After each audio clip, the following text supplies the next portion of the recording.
Gracias por estas personas que vinieron a acompañar a su familia, que va a venir mi esposo, que está aquí el esposo de Rosita.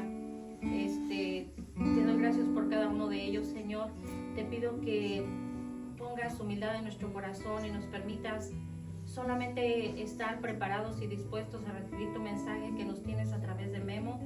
Te pido que a él lo llenes de tu amor, de tus bendiciones, lo unjas con tu Espíritu Santo, Señor, para que él pueda transmitir ese mensaje que tú tienes preparado para nosotros, que él disminuya ante tu presencia, Señor, y tu Espíritu Santo crezca en él, Señor. Mamita María, a ti también te pedimos que lo abraces, lo arropes, lo cubras con tu santo manto, y que toda esa bendición, Señor mío, llegue a toda su familia, a cada uno de sus hijos, a su esposa, y que le sigas llevando, Señor, a ese camino donde él se prepara y esa disposición para seguir compartiendo con nosotros todo lo que él aprende, Señor. Esto lo pedimos en el nombre de tu Hijo amado, nuestro Señor Jesucristo. Amén.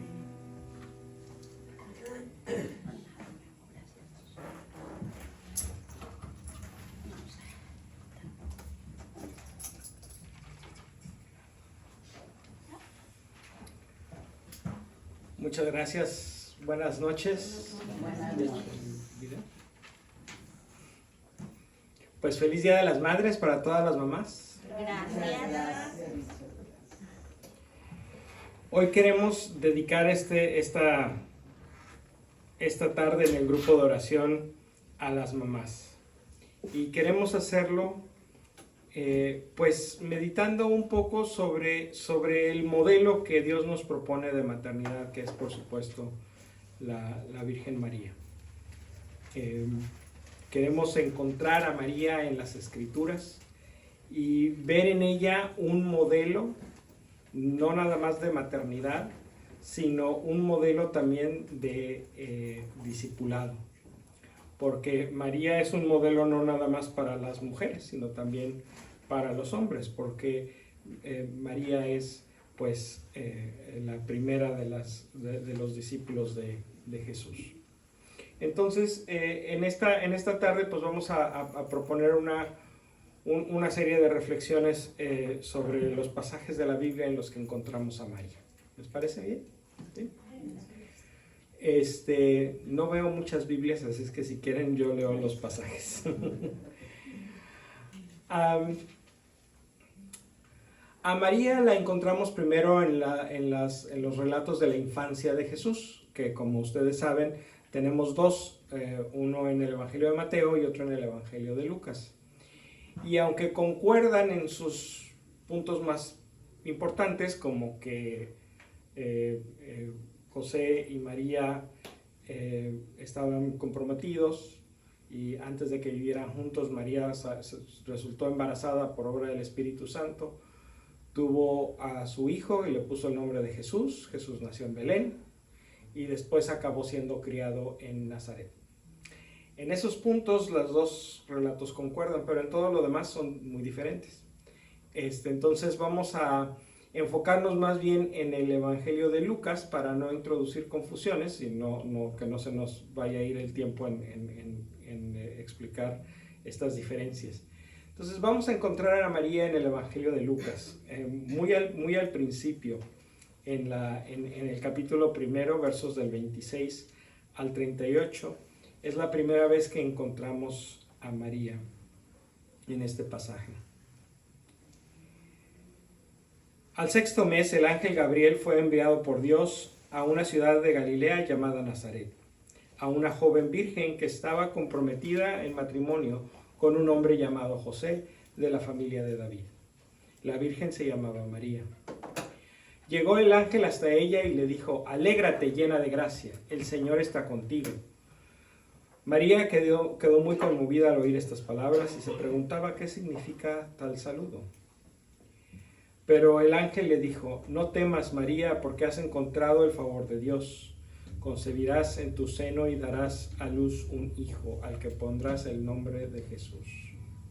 Será grande y justamente será llamado Hijo del Altísimo. El Señor Dios le dará el trono de su antepasado David. Gobernará por siempre el pueblo de Jacob y su reinado no terminará jamás». María entonces le dijo al ángel: «¿Cómo puede ser esto si yo soy virgen?». Contestó el ángel: El Espíritu Santo descenderá sobre ti y el poder del Altísimo te cubrirá con su sombra. Por eso el niño santo que nacerá de ti será llamado Hijo de Dios. También tu pariente Isabel está esperando un hijo en su vejez, y aunque no podía tener familia, se encuentra ya en el 6º mes del embarazo. Para Dios nada es imposible. Dijo María: yo soy la servidora del Señor, hágase en mí tal como has dicho. Después la dejó el ángel. Palabra del Señor. María se presenta a sí misma como la servidora del Señor, como la esclava del Señor. Y María entiende perfectamente que Dios no la va a forzar a participar en el plan de la salvación. María entiende perfectamente que lo que trae el ángel no es un mandato, sino una invitación. Y María no se echa para atrás, no pierde su lugar. María sabe quién es y cuál es su papel y qué es lo que el ángel está pidiendo. El ángel está pidiendo que tome una decisión. Si María quiere participar en esta obra de salvación o no. Y María tiene la total libertad. Lo importante de este momento es que María actúa desde su libertad humana. En pleno uso de su libertad, María acepta ser la madre del Hijo de Dios. Sin obligaciones, sin ser forzada, acepta libremente. Mucho nos hemos enfocado en el aspecto de la esclava, como si María, como la esclava del Señor o la servidora del Señor, no tuviera esa capacidad de decidir su propio destino. Pero el ángel no le impone esta decisión, María la toma. Jesús no se encarna hasta que María dice: hágase en mí tal como dices. Esto es lo primero que necesitamos entender. La mujer es un ser humano completo, con toda dignidad, con toda libertad. Muchas veces nuestra cultura nos ha insinuado lo contrario, que la mujer vale menos, que la mujer tiene que estar subordinada primero a su papá y luego a su marido, que una mujer que no tiene ni papá ni marido es una mujer que está en una situación irregular. Hay que hacer algo porque esto no se puede permitir. Que una mujer tiene que ser madre para valer. Ninguna de estas cosas son ciertas. La mujer vale por sí misma, con un hombre cerca o sin él, siendo madre o sin serlo. La mujer vale por ella misma, no por la relación que tiene con nadie más, ni con su padre, ni con su esposo, ni con sus hijos. Y María sabe esto, por eso María sabe, la que tiene que tomar la decisión soy yo. María no le dice al ángel: déjale, voy a preguntar a José. María toma la decisión porque sabe que es suya.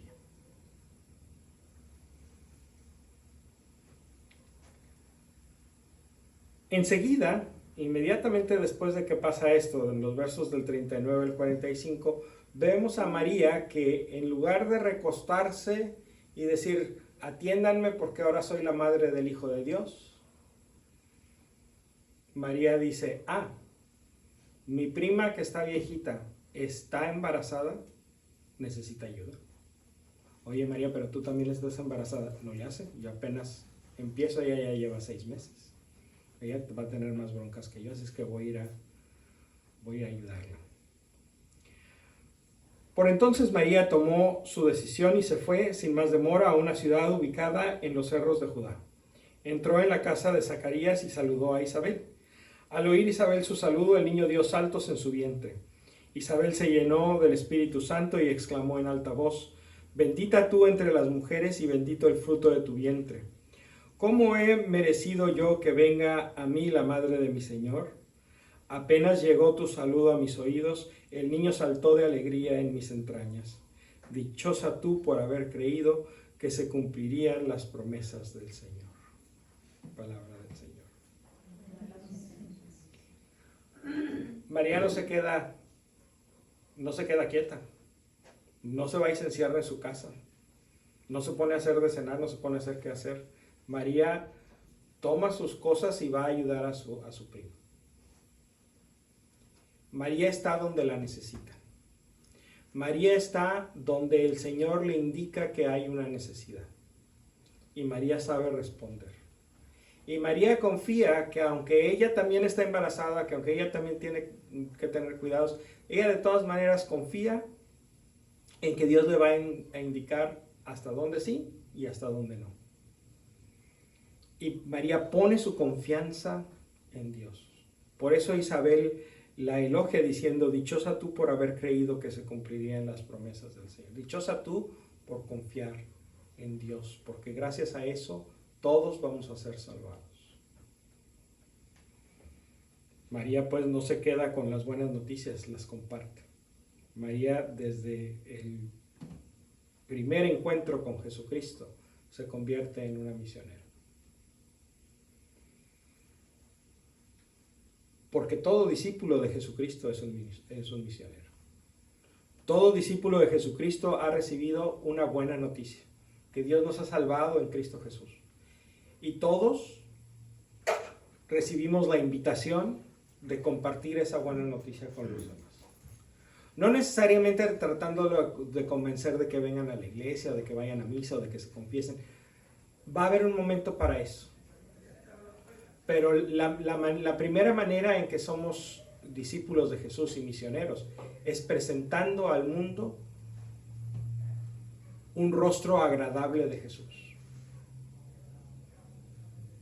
Que la gente no dice, a ver, ¿quién me invitaron a la iglesia? ¿Pero quién va a la iglesia? Ah, Memo va a la iglesia. Ah, no, entonces no quiero.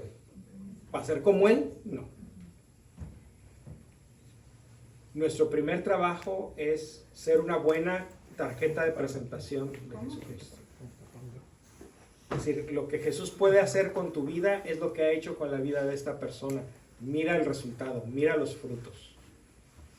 Te conviene acercarte a Jesús. ¿Vamos bien hasta aquí? Sí.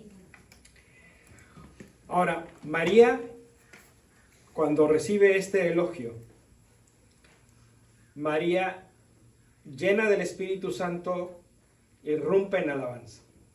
¿Sí? Cuando escucha estas palabras de Isabel, dice, entonces María dijo, proclama mi alma la grandeza del Señor, y mi espíritu se alegra en Dios mi Salvador, porque se fijó en su humilde esclava. Desde ahora todas las generaciones me llamarán feliz. El poderoso ha hecho grandes cosas por mí. Santo es su nombre. Muestra su misericordia siglo tras siglo a todos aquellos que viven en su presencia. Dio un golpe con todo su poder, deshizo a los soberbios y sus planes, derribó a los poderosos de sus tronos y exaltó a los humildes. Colmó de bienes a los hambrientos y despidió a los ricos con las manos vacías. Socorrió a Israel su siervo, se acordó de su misericordia como lo había prometido a nuestros padres, a Abraham y a sus descendientes para siempre. Palabra del Señor. Esta no es una mujer sumisa y abnegada y callada. Dio un golpe con todo su poder, deshizo a los soberbios y de sus planes, derribó a los poderosos de sus tronos y exaltó a los humildes, colmó de bienes a los hambrientos y despidió a los ricos con las manos vacías. María es una revolucionaria. María está proclamando que la venida del Señor lo que va a hacer es darle una vuelta de 180 grados al orden social. A los que están arriba, Dios los va a derribar. A los que están abajo, Dios los va a exaltar. A los que tienen necesidad, Dios se las va a satisfacer. A los que tienen las manos llenas, Dios les va a mostrar que en esas cosas que tienen no está la felicidad. Viene y ya está aquí un momento de cambio en los valores del mundo y de la sociedad. Y María está a la vanguardia. María está anunciando como heraldo, esto ya va a llegar. Esto ya está aquí. Y nosotros somos parte de este cambio. Muchas veces nos han presentado a una Virgen María como una mujer tímida, callada, temerosa, que no se mete con nadie ni con nada, sino que simplemente está sin hacer nada, sin hacerle daño a nadie, sin hacer... Esa no es la María de las Escrituras. Este es un personaje de ficción que nos han presentado, probablemente para tener mejor controladas a las mujeres. Sí. Y necesitamos deshacernos porque es una mentira. Esa mujer no existe. La que existe es esta. La gran profeta que anuncia el cambio de los valores del mundo, la liberación de los oprimidos como nadie lo había hecho antes. María pues es una gran profeta. En la misma tradición de todos los profetas que venían anunciando las buenas noticias y denunciando las malas prácticas. Sí. Pues a veces como mucha gente vemos la película de Jesús y siempre la vemos ahí la mamá de Jesús pues, sin hacer nada. Por eso a veces tenemos esa mentalidad de que Sí. siempre ha estado, como dice usted, nomás ahí sin pues sí. Es una imagen que es fácil de comprar, ¿verdad? La mujer que está siempre siguiendo a Jesús. Y ciertamente que hay un momento para eso. Ciertamente que hay un momento en que María decide disminuirse para dejar que su hijo crezca y tome el lugar central. Pero no es algo que María haga porque se lo impone o porque sea sumisa, sino porque ella sabe que ahora viene el momento de Jesús, la hora de Jesús. Nosotros también vamos a tener un momento en nuestra vida de servicio en el que sabemos que necesitamos ir disminuyendo para que Jesús aumente, donde nuestro trabajo es traer a las personas a Jesús y dejar que sea Jesús quien toque sus corazones y no meternos en ese momento. Porque esa es una gran tentación de las personas que estamos trabajando en la viña del Señor, como dicen por ahí, quererle quitar a Jesús su chamba. Es decir, no, es que yo traigo el mensaje, es que yo soy el mensaje. No es cierto, tú nada más estás repitiendo el mensaje es Jesús. Y para que el mensaje llegue, quien tiene que llegar es Jesús, no yo. María sabe perfectamente eso. Y sí, hay lugares donde María decididamente manda a Jesús por delante, porque ella sabe que ese es el momento.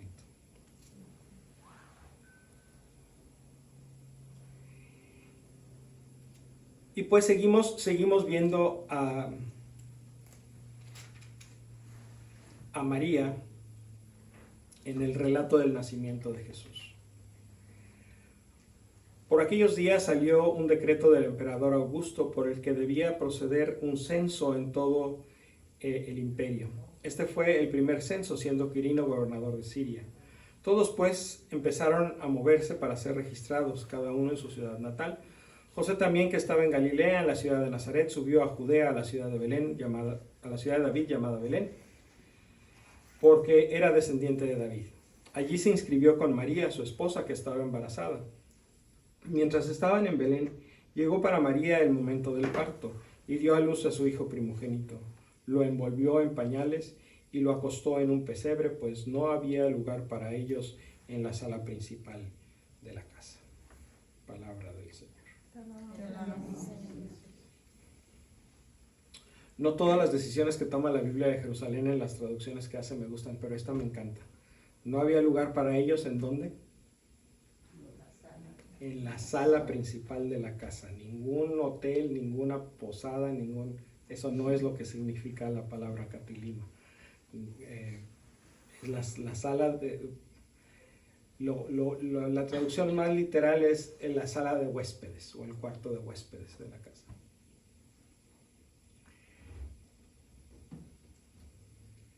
Pero aquí vemos a María dando a luz a su hijo. El relato es increíblemente sencillo. Mientras estaban en Belén, llegó para María el momento del parto y dio a luz a su hijo primogénito. Hemos complicado tanto este pasaje. Hemos complicado tanto esta simple idea. Nos hemos metido mucho más allá de lo tolerable, de lo decente en la vida íntima de la Sagrada Familia, que queremos medir y pesar todo lo que pasó ahí y explicar todo lo que pasó ahí. Lo cierto es esto: María dio a luz a su hijo. Es todo lo que tenemos que saber. Y ese hijo que nació de María es Dios encarnado. Y por eso, porque María dio a luz a quien es Dios encarnado, por eso llamamos a María la Madre de Dios. Y si ustedes se fijan en el Ave María, en la segunda parte, así la llamamos: Santa María, Madre de Dios, ruega por nosotros, etc. Y en la misa, en todas las misas que ustedes vayan, va a llegar un momento en la plegaria eucarística, cuando estamos de rodillas, que el sacerdote va a hacer una conmemoración y la va a hacer con estas palabras: y con María la Virgen, Madre de Dios, siempre la forma Madre de Dios. Entonces, en todas las misas y siempre que rezamos el Ave María, proclamamos a María como la Madre de Dios. Porque ese es uno de los 4 dogmas que la Iglesia Católica tiene con respecto de María. Ya lo habíamos comentado antes, que los dogmas marianos, los dogmas que tienen que ver con María, no son acerca de María, sino que son doctrinas que suceden con María, pero que son acerca de la salvación. El primer dogma es que María es la Madre de Dios, porque el que nació de María es Dios encarnado. Esto no es una alabanza de María, es una profesión de fe en la encarnación. La fórmula Madre de Dios solamente hace sentido si de alguna manera Dios tomó una naturaleza humana. Y solamente si Dios toma una naturaleza humana es que Dios puede salvarnos. No porque Dios no pudiera hacerlo de otra manera, sino porque esa es la manera que Dios escogió para nosotros. Entonces, el que María sea la Madre de Dios no solamente habla de María, habla acerca de la manera en que Dios ha escogido salvarnos, haciéndose uno de nosotros. Ese es el primero. El segundo es que María permaneció virgen antes, durante y después del parto. ¿Qué quiere decir eso? Que María permaneció toda su vida completamente dedicada, totalmente dedicada, 100% dedicada, no 99.9%, no, 100% dedicada a Dios. Un solo amor. Claro que María prodigó amor a su hijo Jesús, a su esposo José, a los demás discípulos cuando Jesús la nombró madre de todos. Pero todos esos amores en la vida de María son expresiones del único amor de su vida, del único amor total de su vida, su completa, total y absoluta dedicación al Señor. Y ese es un modelo para nosotros. No es importante lo que sucedía o lo que no sucedía en la alcoba de José y María. Eso no es de lo que se trata. Eso es una de las maneras en que nos metemos en la vida íntima de las personas que no nos corresponden, a la que no tenemos derecho. Lo que importa es que María completa y totalmente dedicó su vida al Señor Dios. Y eso es lo que nosotros podemos imitar. ¿Nosotros podemos permanecer siempre, por siempre vírgenes? No, porque todos hemos en algún momento dejado que algún otro cariño entre en nuestro corazón. Y no, vuelvo a lo mismo, no estoy diciendo un cariño que sea una expresión de nuestro amor por Dios, sino un cariño que no es una expresión de nuestro amor por Dios. Todos hemos tenido, y no tiene que ser una persona, puede ser el dinero, puede ser la fama, puede ser el chisme, puede ser... Todos hemos tenido algún momento en que nuestro corazón ha estado dividido. Pero todos podemos aspirar a parecernos cada vez más a la Virgen que estuvo 100% dedicada al Señor. Eso significa la virginidad perpetua. Es decir, no es necesariamente una virtud de María. Bueno, claro que lo es, pero el punto de María en tener esa virtud es enseñarnos a nosotros a querer tenerla también. ¿Sí? ¿Sí hace sentido? Ok. El tercer dogma mariano es la Inmaculada Concepción. Que María, desde el momento mismo de su concepción en la pancita de su mamá y de su papá, de su mamá, gracias a su papá, a quienes la tradición cristiana identifica como Joaquín y Ana. No tenemos fuentes bíblicas acerca de ello. Los escritos donde aparecen estas personas están fuera de la Biblia, pero la tradición cristiana ha aceptado esos nombres y de hecho tenemos fiestas dedicadas a San Joaquín y a Santa Ana, y tenemos iglesias dedicadas a ellos también. Entonces, pues no tenemos por qué dudar que así haya sido. Es decir, María tuvo que tener mamá y papá, obviamente, y si la iglesia quiere llamarlos Joaquín y Ana, perfecto. El punto es que cuando María fue concebida en la pancita de su mamá, de forma completamente natural, aquí no vino el Espíritu Santo y cubrió a Santa Ana con su sombra en nada. María fue concebida de la manera natural en que se conciben los bebés. Pero en ese momento, Dios la preservó de toda mancha del pecado original. Porque Dios, que está fuera del tiempo, le concedió a la Virgen la gracia especial de recibir la redención que su Hijo iba a lograr antes de que lo hiciera. ¿Sí? A María la salvó Jesús, pero la salvó a través del tiempo, no en el tiempo. ¿Sí? ¿Está medio complicado? Pero sí se entiende. O sea, sí, pero no.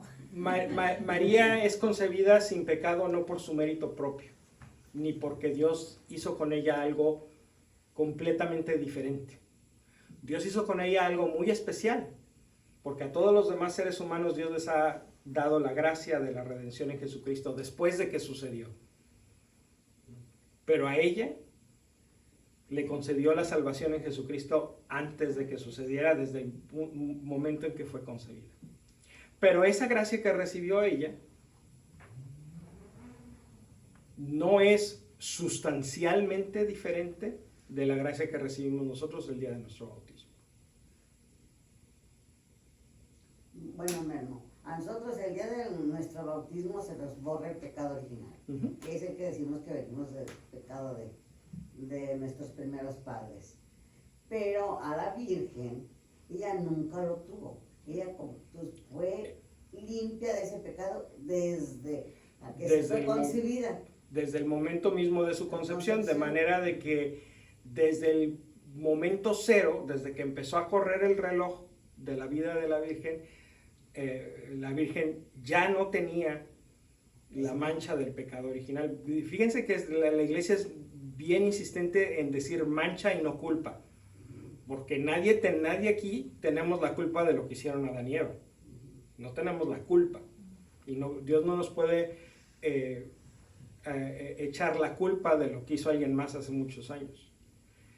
Pero las consecuencias, lo que la iglesia llama la mancha, porque la iglesia ha hecho toda su teología acerca del pecado en base a la palabra pecado, que en latín, peccata, significa mancha. Entonces, la mancha del pecado original, el pecado del pecado original, es algo que la Virgen no tenía desde el mismo momento de su concepción. Nosotros somos limpiados de esa mancha en el momento de nuestro bautismo. O sea, sí es diferente en la manera en que se aplica esta gracia. Sí es diferente en el sentido de que en María no hay un antes y un después. Desde el momento cero, María ya goza del fruto de la salvación. Nosotros empezamos a gozar del fruto de la salvación desde el momento de nuestro bautismo. Y nosotros sí tenemos un antes y un después. En ese sentido sí es diferente. De darle la palabra correcta, ¿verdad? Y que sepamos, porque no sabía que pecado venía o sea, que significaba nada. De mancha. Es como la gente que tiene manchas en la cara, decimos que tiene pecas. ¿Sí? Manchas de la vejez. Les decimos pecas porque viene de la misma palabra. Tengas pecado. Ahora, en griego, pecado se dice amartía, que lo que quiere decir es no dar en el blanco, tirar con el arco y fallar.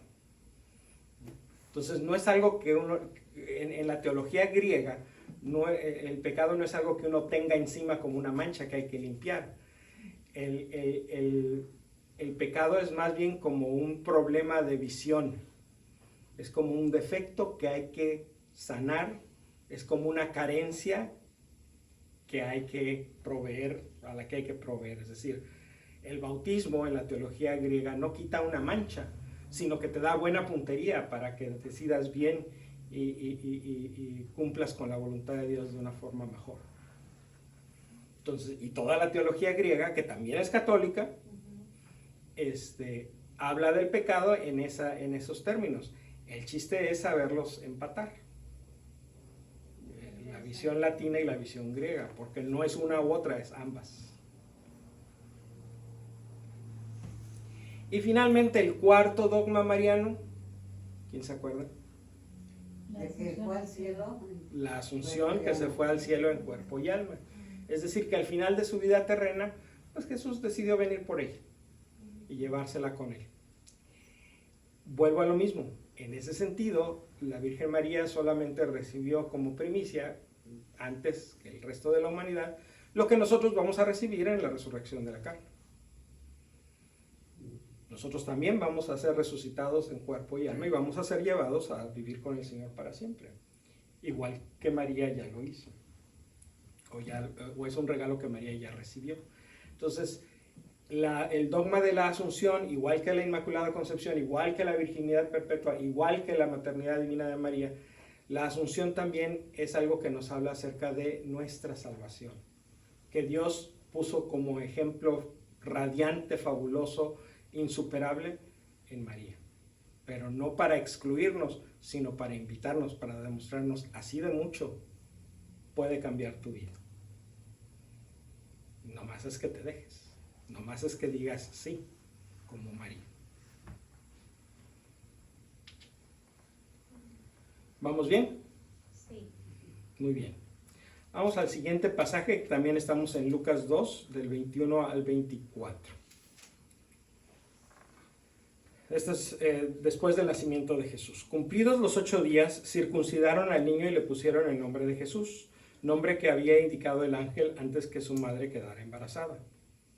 Asimismo, cuando llegó el día en que, de acuerdo con la ley de Moisés, debían cumplir el rito de la purificación, llevaron al niño a Jerusalén para presentarlo al Señor, tal como estaba escrito en la ley del Señor. Todo varón primogénito será consagrado al Señor. También ofrecieron el sacrificio que ordena la ley del Señor, una pareja de tórtolas o 2 pichones. Palabra del Señor. Aquí tenemos el relato de 2 mandatos de la ley del Antiguo Testamento que María, como una devota judía, cumple. ¿Qué religión tenía María de Nazaret? ¿Cuál era su religión? Judía. Judía. Judía. ¿Y Jesús? Judío. Judío.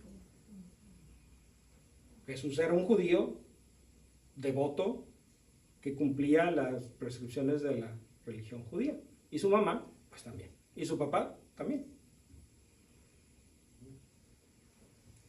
El que los judíos y los cristianos nos separáramos y nos hiciéramos dos cosas diferentes fue algo que sucedió varias décadas después.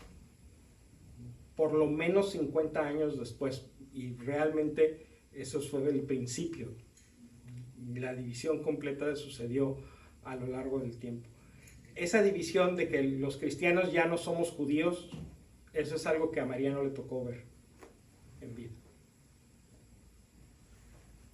Entonces, toda su vida, hasta el día en que el Señor la llevó al cielo, María fue una mujer devota judía. Por eso en el corazón de los discípulos de Jesús no puede existir el antisemitismo, el tratar mal a los judíos. Es algo que no es compatible con nuestra fe. Nuestro Dios se hizo judío. Pudo haberse hecho griego, romano, alemán, o francés, o azteca, o maya, o chino, o japonés.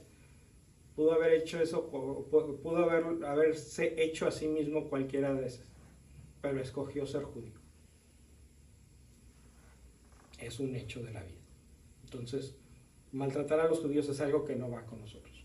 Ahora, no es lo mismo maltratar a los judíos por ser judíos que el hacer que el Estado de Israel, que es un país, no es una religión ni un pueblo, es un país, se haga responsable por sus actos. El decir que el gobierno de Israel está actuando mal en la guerra en Gaza no es antisemita. No es un ataque al judaísmo. Es una crítica a un gobierno. No es un ataque a un pueblo. Eso tiene que quedarnos bien claro. Que el abogar por los derechos y por la dignidad del pueblo palestino no implica atacar a Israel. No es lo mismo. No es lo mismo.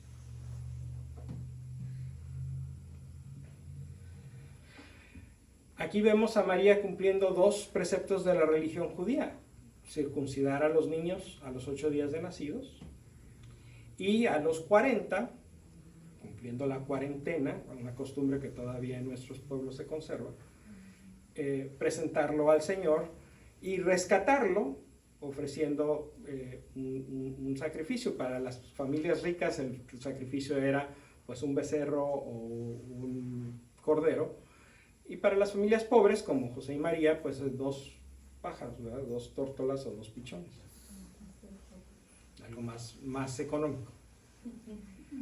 Pero este mandamiento viene de un tiempo muy antiguo y es un mandamiento terrible, porque viene de un tiempo en el que el pueblo de Israel practicaba sacrificios humanos. Entonces el mandamiento original era sacrificar al primer varón de la familia. Sacrificarlo como matarlo y quemarlo y ofrecérselo a Dios. Con mucha paciencia Dios fue tomando de la mano a Israel y dijo: a ver, vamos a ver si podemos lograr que dejen de ser así de salvajes. Vamos haciendo una cosa, se los cambia. En lugar de matar a sus niños, maten a un animalito. Con eso lo hacemos. Entonces, esta idea de voy a ofrecer un sacrificio porque es mi primer primogénito, realmente el sacrificio era para rescatar al bebé. Pero era una prescripción de la ley, y aquí vemos a José y a María cumpliendo con estas prescripciones de la ley. ¿Vamos bien? Seguimos. En esa ocasión, cuando fueron al templo a presentar a Jesús, se encontraron con 2 personajes, con Simeón y con Ana. Podemos hacer una reflexión muy bonita acerca del significado de este encuentro, Pero centrándonos en María, leemos en el verso 34 y 35 que Simeón los bendijo y dijo a María, su madre, la madre de Jesús obviamente, mira, este niño traerá a la gente de Israel caída o resurrección. Será una señal impugnada en cuanto se manifieste. Mientras a ti misma, una espada te atravesará el alma. Por este medio, sin embargo, saldrán a la luz los pensamientos íntimos de los hombres. Palabra del Señor. Desde el principio, María ve su vida íntimamente asociada no nada más a la vida de Jesús, sino a la obra de salvación de Jesús. Y hay personas de nuestros tiempos que han querido exagerar esa unión y necesitamos jalarles las riendas un poquito para que no se nos vayan, pero eso no quita que el hecho es que María y Jesús están unidos en la obra de la salvación desde el principio.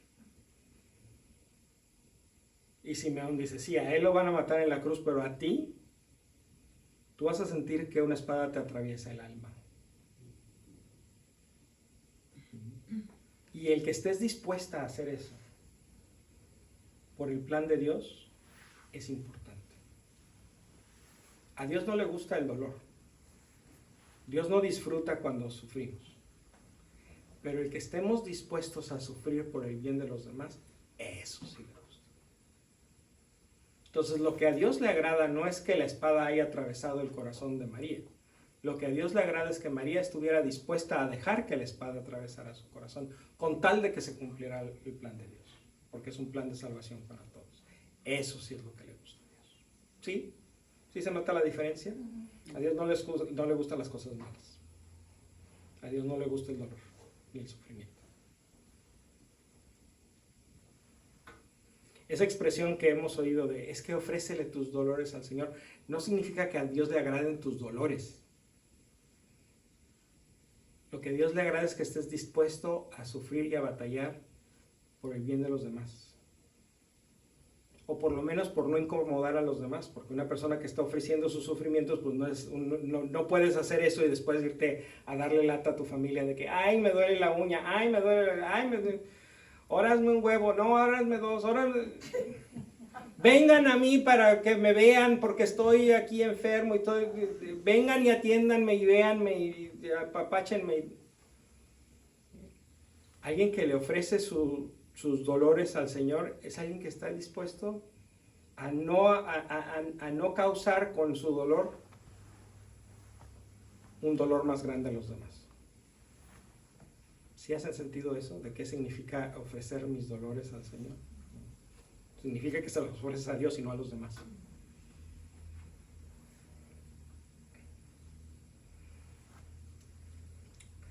María también es la madre de Jesús antes de que lo crucifiquen y en toda su vida. Incluso cuando era niño, incluso cuando era adolescente.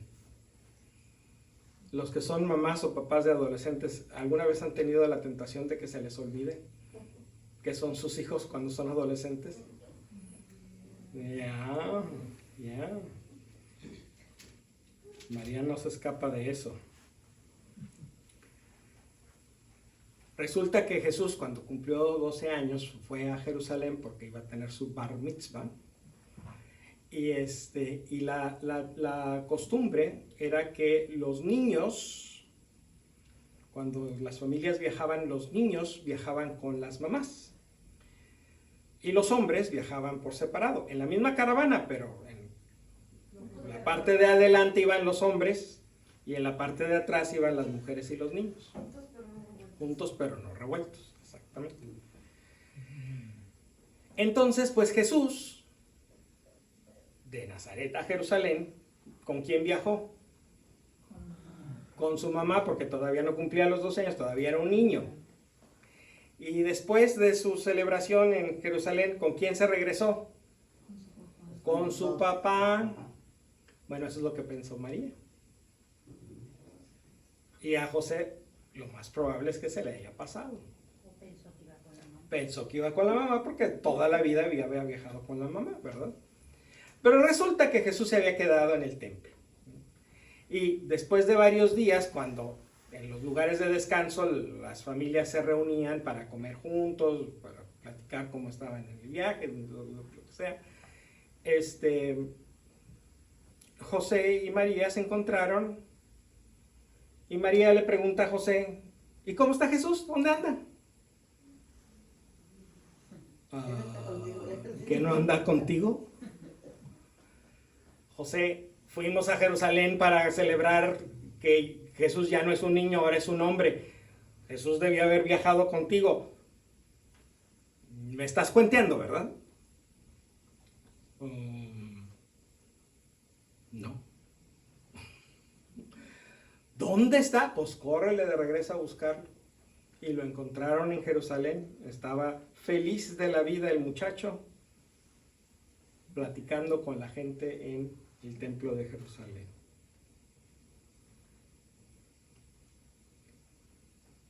Entonces María, dice el Evangelio, sus padres se emocionaron mucho al verlo.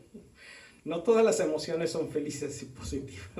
Hijo de tu Padre Celestial. Y le dijo, hijo, ¿por qué nos has hecho esto? Tu padre y yo hemos estado muy angustiados mientras te buscábamos. Él les contestó, ¿y por qué me buscaban? ¿No saben que yo debo de estar donde mi padre? Pero ellos no comprendieron esta respuesta. Palabra del Señor.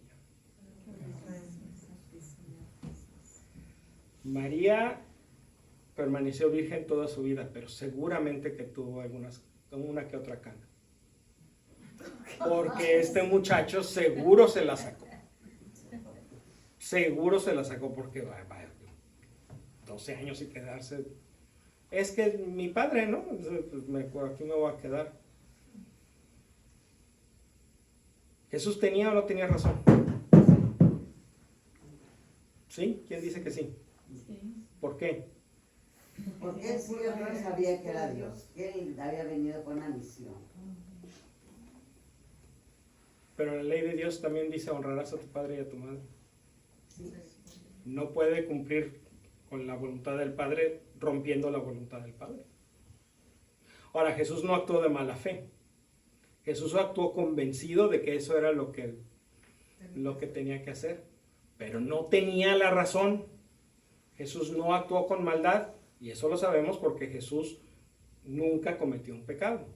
Y haber hecho esto con malicia, con maldad, hubiera sido un pecado. Lo hizo honestamente pensando que era lo mejor que podía hacer. De todas maneras fue una mala decisión. Fue la típica decisión de un adolescente que no sabe medir las consecuencias de sus acciones. ¿Por qué? Porque Jesús se hizo verdaderamente hombre. Y un hombre de 12 o 13 años no sabe tomar buenas decisiones. Un hombre de 12 o 13 años son los que inventan aventarse de las paredes, caer y se rompen las piernas por andar haciendo eso. Son los que inventan andar poniendo cohetes en los botes de basura para que va a tronar bien chido y empieza un incendio. No lo hacen con maldad. Lo hacen con una falta de cerebro. Esta parte del lóbulo frontal, de esta parte del cerebro, que es la parte que mide las consecuencias de nuestros actos, en los adolescentes de esa edad todavía no está desarrollada. No le podemos pedir al cerebro de un adolescente que tome decisiones con consecuencias para toda la vida. Su cuerpo, independientemente de que sea un buen muchacho o no sea un buen muchacho, esa es otra cosa completamente diferente. Su cuerpo no puede hacerlo. Es como si le pidiéramos a un diabético, oye, ponte a hacer insulina. No, pues es que soy diabético, no me importa, tienes que hacer insulina. No hace sentido, ¿verdad? Pues el adolescente tiene una parte de su cerebro que no le funciona todavía. Entonces no podemos pedirle que la use. Entonces no podemos pedirle a Jesús de 12 o 13 años que tome las decisiones de un adulto porque todavía no lo es.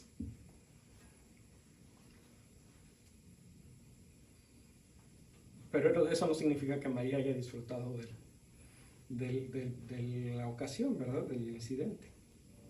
Pero María estaba ahí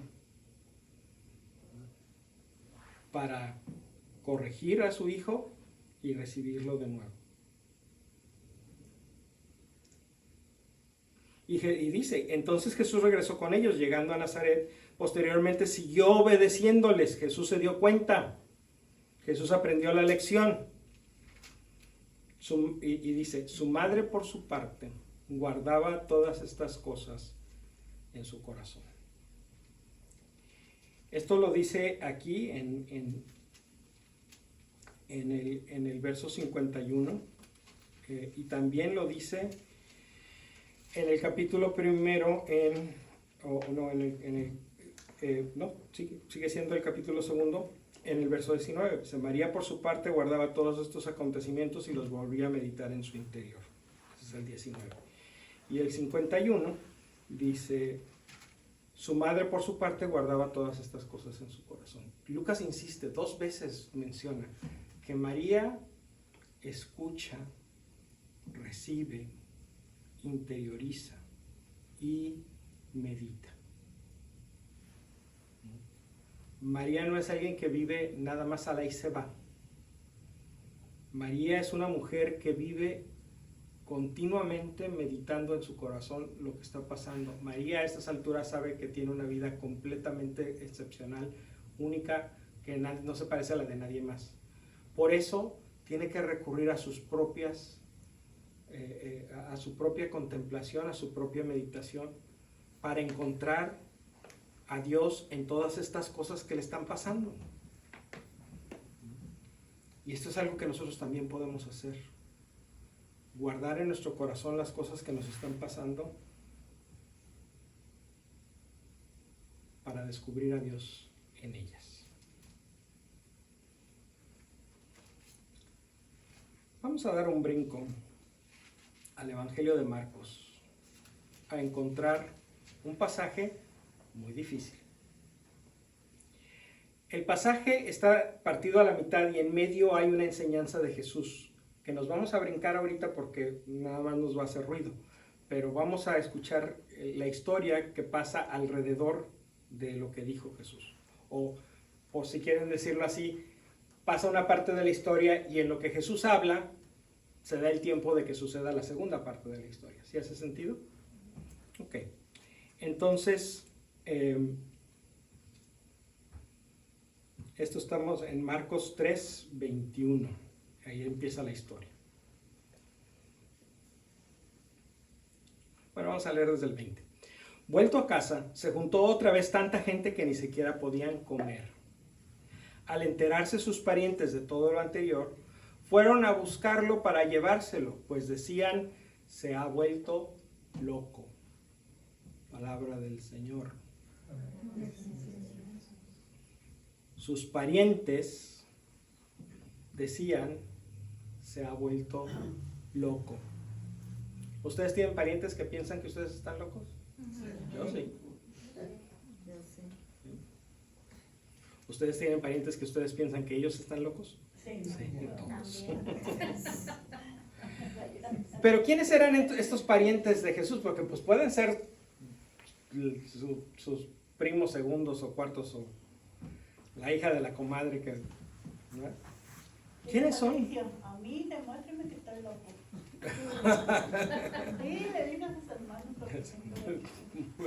Bueno, hay con quienes es más fácil que con otros. Entonces, ¿quiénes son estos parientes? Acuérdense que estaban en su casa y dice, vamos a donde está, vamos a recogerlo porque se volvió loco. Entonces Jesús cambia la escena, ¿verdad? La novela corta a Jesús platicando y diciendo lo que sus parientes piensan que son locuras, en lo que van de su casa a donde estaba Jesús. Y entonces pasa lo siguiente. Entonces llegaron su madre y sus hermanos, se quedaron afuera y lo mandaron llamar. Como era mucha la gente sentada en torno a Jesús, le transmitieron este recado. Tu madre, tus hermanos y tus hermanas están fuera preguntando por ti. Él les contestó, ¿quiénes son mi madre y mis hermanos? y mirando a los que estaban sentados a su alrededor, dijo: estos son mi madre y mis hermanos, porque todo el que hace la voluntad de Dios es hermano mío y hermana y madre. Palabra del Señor.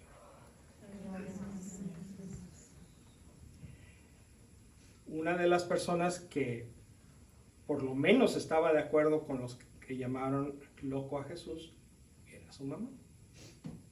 Pues sí, porque ya sabía que no era un hombre igual a todos. Pues sí. Pero no precisamente. Pero ella sabía que no era locura.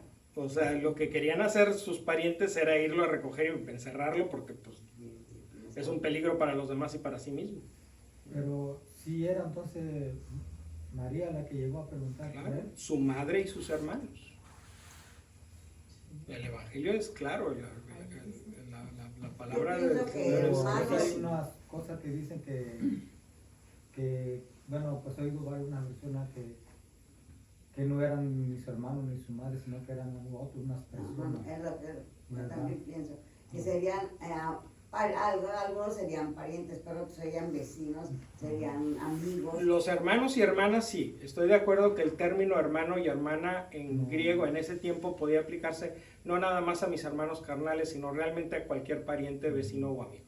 Entonces, hermanos y hermanas, no hay ningún problema en pensar que eran otras personas, pero madre solamente hay una, Pero sí era María. desde entonces.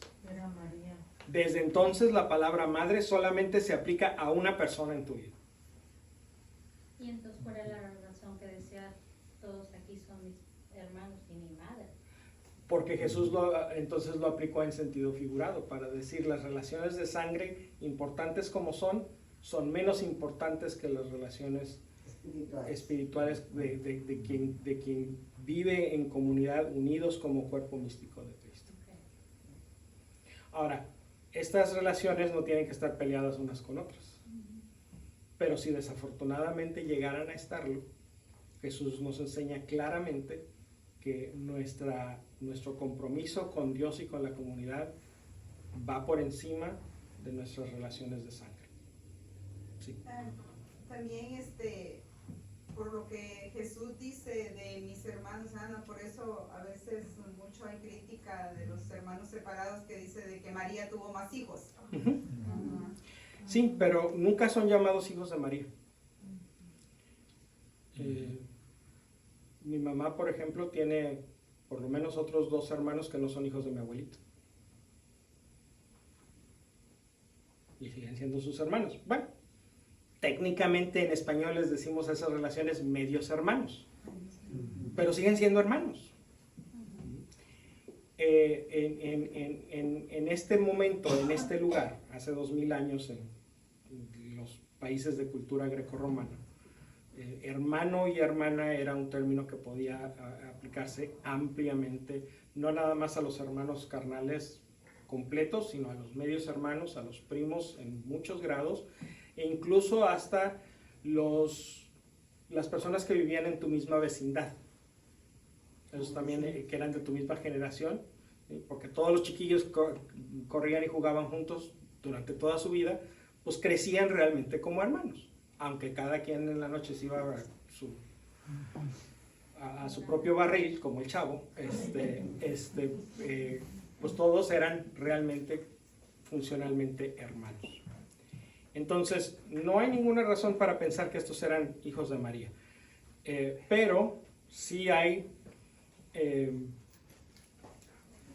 claridad en el sentido de que María estaba en una situación difícil aquí con respecto de Jesús.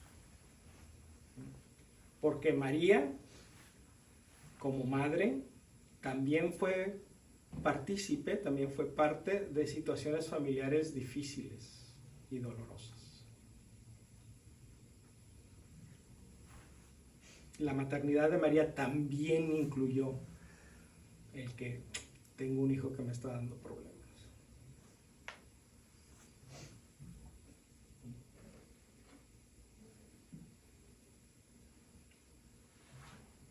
Casi terminamos. María, vamos a brincar al Evangelio de Juan. María se presenta también como intercesora.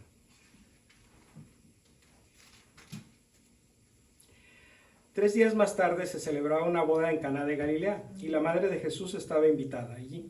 También fue invitado Jesús a la boda con sus discípulos. Sucedió que se terminó el vino preparado para la boda y se quedaron sin vino. Entonces la madre de Jesús le dijo: no tienen vino.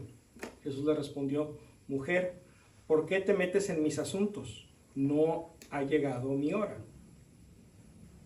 Pero su madre dijo a los sirvientes: hagan lo que él les diga.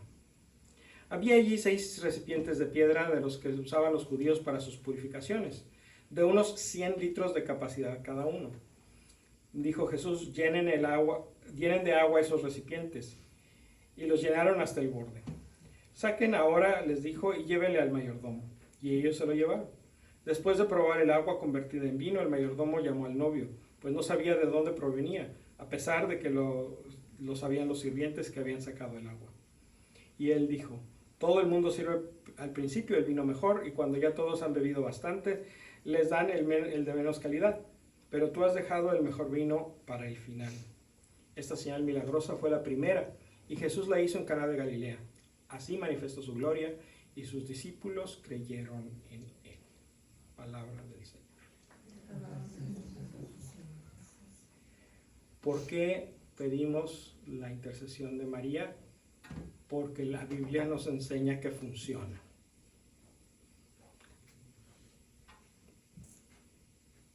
La opinión de Jesús es que no era el momento, pero María insiste. Y cuando Jesús le dice: ¿sabes qué? Todavía no. De todas maneras, María le saca la vuelta a Jesús y les dice: vayan, díganle qué hacen, qué quieren ustedes. Pues María pone a Jesús en una situación difícil.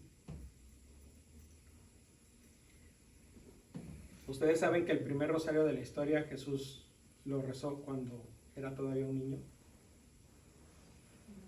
Porque llegó con su mamá y le dijo: mamá, mamá, mamá, mamá, mamá, mamá, mamá, mamá, mamá, mamá.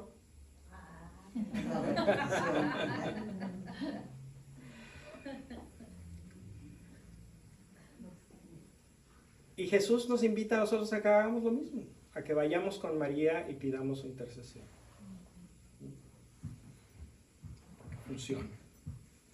No es que María nos haga el milagro, es que María nos enseña a orar para que se cumpla la voluntad de Dios. La buena oración no es la que haces hasta que Dios hace tu capricho. La buena oración es la que haces hasta que tú entiendas cuál es la voluntad de Dios.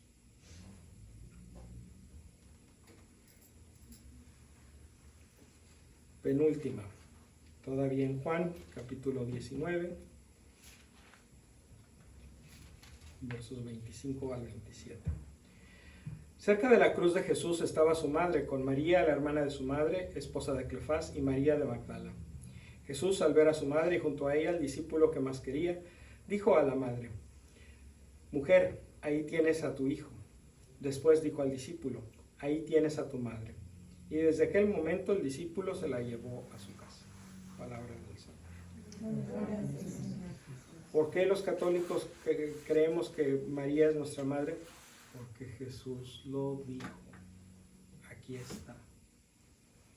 Esas personas que tanto insisten en que dicen que ellos creen en lo que dice la Biblia y nada más en lo que dice la Biblia, deberían abrir su Biblia en esta página de vez en cuando. No han llegado y todavía les faltan algunas páginas. Fíjense que el Evangelio, muy a propósito, evita nombrar al discípulo. ¿Quién es este discípulo? ¿Qué es lo que dice el Evangelio? El discípulo que más quería, el más amado de todos. ¿Quién es el más amado de los discípulos de Jesús? San Juan.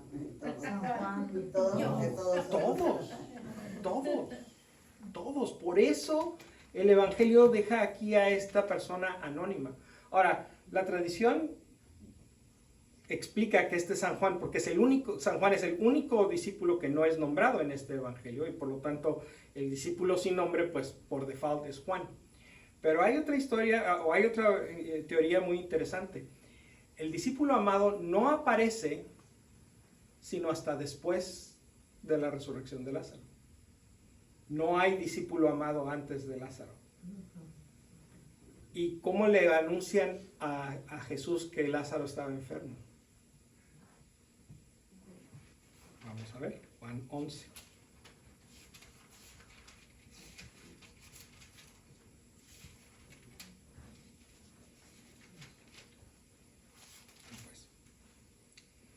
Había un hombre enfermo llamado Lázaro, que era de Betania, el pueblo de María y su hermana Marta. Esta María era la misma que ungió al Señor con perfume y le secó los pies con sus cabellos. Su hermano Lázaro era el enfermo. Las dos hermanas mandaron decir a Jesús: Señor, el que tú amas está enfermo. No dice Lázaro, mi hermano. El Señor, el que tú amas está enfermo. Entonces, no es completamente descabellado el especular que el discípulo amado, si es que se refiere a alguien, a una persona en particular, pudiera también referirse a Lázaro.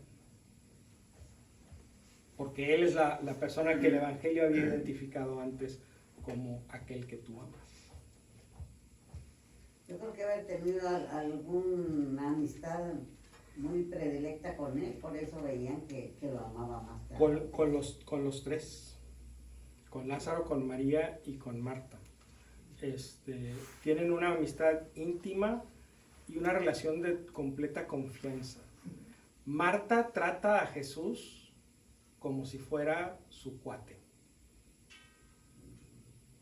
En los sinópticos, cuando el pasaje que María está sentada a los pies de Jesús y Marta está haciendo el quehacer, Marta va y le dice: Señor, dile a mi hermana que se pare, que no esté perdiendo el tiempo ahí contigo. ¿Quién le habla así a Jesús? Es una persona que le tiene confianza. Exacto. Entonces, hay una amistad muy profunda y muy bonita de esa familia con Jesús. Una pregunta. Sí. El perfume que usó para lavarle los pies y secarle los pies con el pelo, ¿existe? No sé si alguno de los sinópticos menciona que es un perfume de nardo, pero la tradición de la iglesia... Y que era muy caro. Muy, pero muy caro. Pues quién sabe si era muy, muy caro, pero Pues la Biblia dice. Era un perfume caro, porque ahorita, pues, Cualquier perfume siempre es caro. a menos de que te pongas alcohol con marihuana, pues todos los perfumes son caros. Sí, hasta ese también es caro, depende de dónde compres tu marihuana. Pues le gustaría comprarlo. El de 7 machos en México. Realmente el perfume en sí mismo, la idea del perfume es un producto de lujo, ¿verdad? Sí. Entonces, y la crítica de Judas al desperdicio del perfume, Jesús la responde con: no te metas, deja que la gente exprese su cariño como la gente quiera expresarlo. Ajá, sí. Cuando tú pagues el perfume, quéjate. Pero el perfume lo pagó ella, Sí. así es que déjala en paz. Sí. Tiene razón. Es cierto, dijo. Sí. Último pasaje del libro de los Hechos de los Apóstoles. Entonces volvieron a Jerusalén desde el monte llamado de los Olivos, que dista de la ciudad como media hora de camino. Entraron en la ciudad y subieron a la habitación superior de la casa donde se alojaban. Allí estaban Pedro, Juan, Santiago y Andrés, Felipe y Tomás, Bartolomé y Mateo, Santiago, hijo de Alfeo, Simón el Celotes y Judas, hijo de Santiago, no Judas Iscariote. Todos ellos perseveraban juntos en la oración y en compañía de algunas mujeres, de María, la madre de Jesús, y de sus hermanos. Palabra de Dios.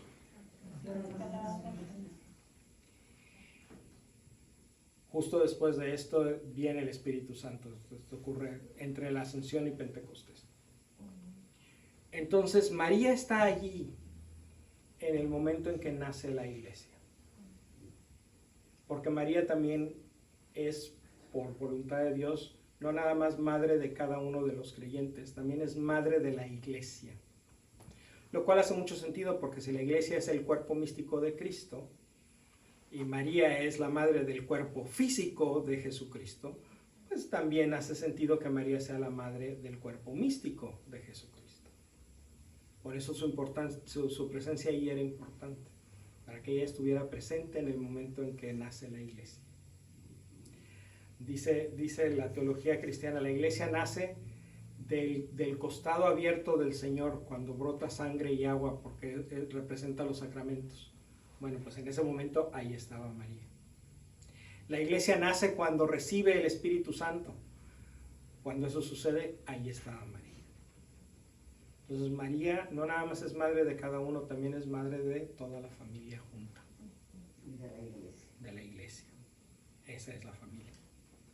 Pues cuando María recibió el Espíritu Santo, estaba con su manto verde, con estrellitas. Es como ahorita está con la Virgen de Guadalupe, con el mismo manto. Aunque pues tiene hay muchas fotos donde está vestida diferente, pero en una foto que yo miré, cuando recibió el Espíritu Santo con los discípulos o los apóstoles, tiene ese manto verde.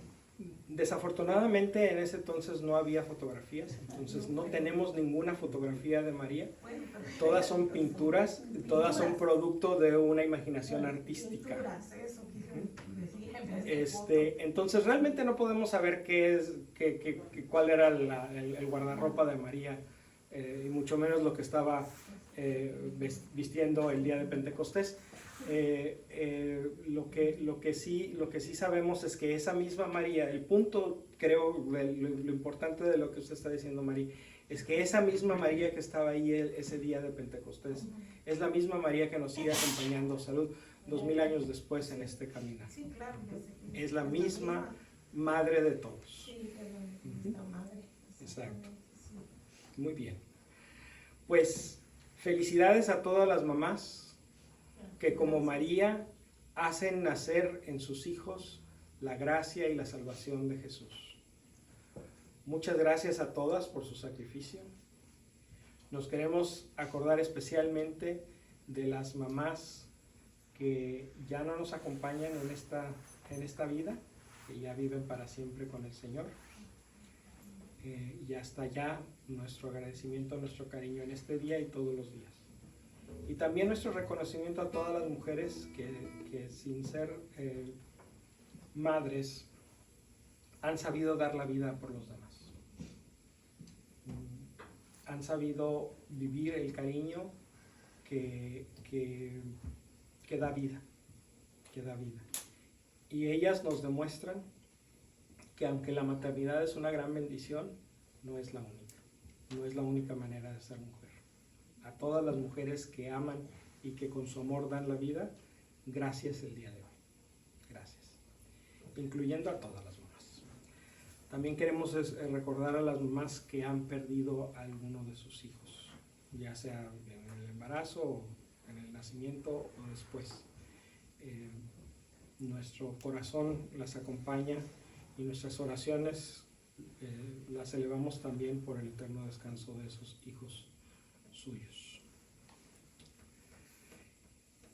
Así es que este día vamos a regalarle a las mamás nuestras peticiones, vamos a hacer nada más esta petición y vamos a dar una bendición especial para las mamás.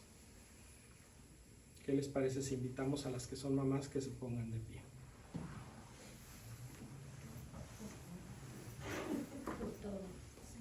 Todas son. Todas las mujeres.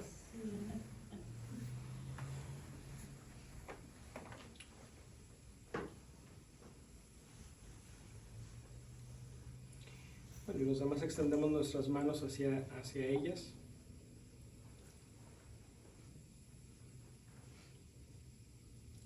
Oh Dios, de quien desciende toda bendición y hacia quien sube la humilde súplica del que te bendice. Concede a estas mujeres, madres, todas ellas,